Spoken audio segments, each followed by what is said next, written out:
The Sword of Stalingrad is a bejewelled ceremonial long sword specially forged and inscribed by command of George VI of the United Kingdom as a token of homage from the British people to the Soviet defenders of the city during the Battle of Stalingrad. On the 29th of November 1943 it was presented to Marshal Joseph Stalin by British Prime Minister Winston Churchill at an afternoon ceremony during the Tehran Conference in the presence of President Franklin D. Roosevelt and an honor guard. Description: the sword is a double-edged, two-handed long sword, approximately 4 feet long, with a solid silver crossguard. The acid-etched inscription in Russian and English reads, "Vi, to the steel-hearted citizens of Stalingrad, the gift of King George VI in token of the homage of the British people." The hand grip is bound in 18-carat gold wire and has a pommel of rock crystal with a gold rose of England. Each end of the 10-inch crossguard is fashioned in the likeness of the head of a leopard and finished with parcel gilt. The 36-inch double-edged blade is lenticular in cross-section and hand-forged out of the finest Sheffield steel. The scabbard was made from Persian lambskin dyed crimson, although some sources suggest it was of Morocco leather. It is decorated with the royal arms, the crown and cipher in silver gilt with 5 silver mounts and 3 rubies mounted on golden stars. In its time it was celebrated as one of the last masterpieces in sword-making craftsmanship from the modern age. Fabrication. The original design was by R.M.Y. Gleado, a University of Oxford Fine Arts.On, and approved by the King. A commission of 9 expert craftsmen from Goldsmiths Hall supervised the execution of the works.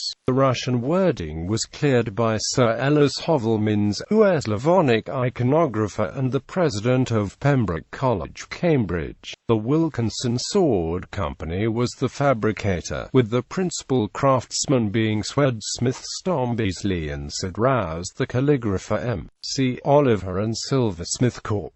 Leslie G. Durbin from the Royal Air Force. The steel for the blade came from Sanderson Brothers and Newbold of Sheffield.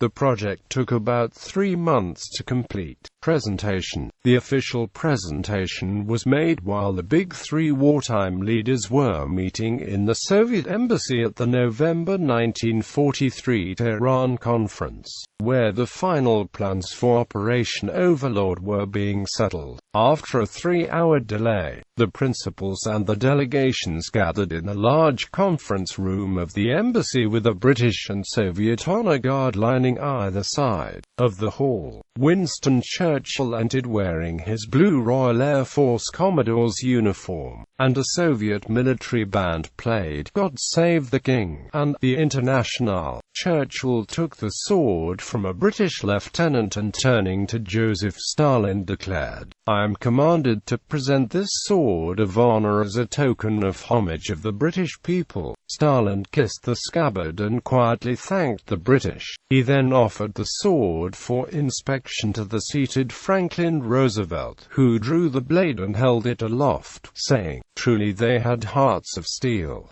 The sword was replaced in its scabbard by either Churchill or Stalin. At the end of the ceremony, Stalin unexpectedly handed it off to one of his oldest and most loyal comrades, Marshal Clement Voroshilov. He seemed to have been taken by surprise and took it the wrong way up so that the sword slipped out and fell. Observers differ on whether it struck his foot, clattered onto the floor, or was caught in time to be returned to its scabbard with a deft move.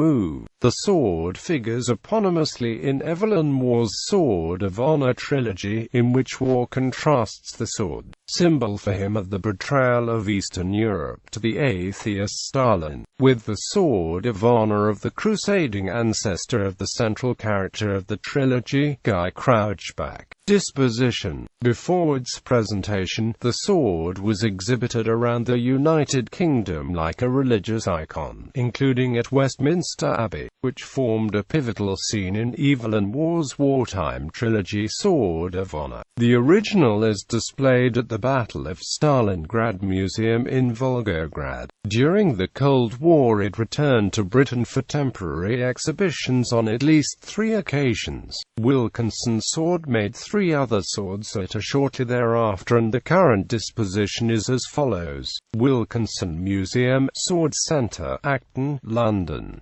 South African National Museum of Military History, Johannesburg. Private hands.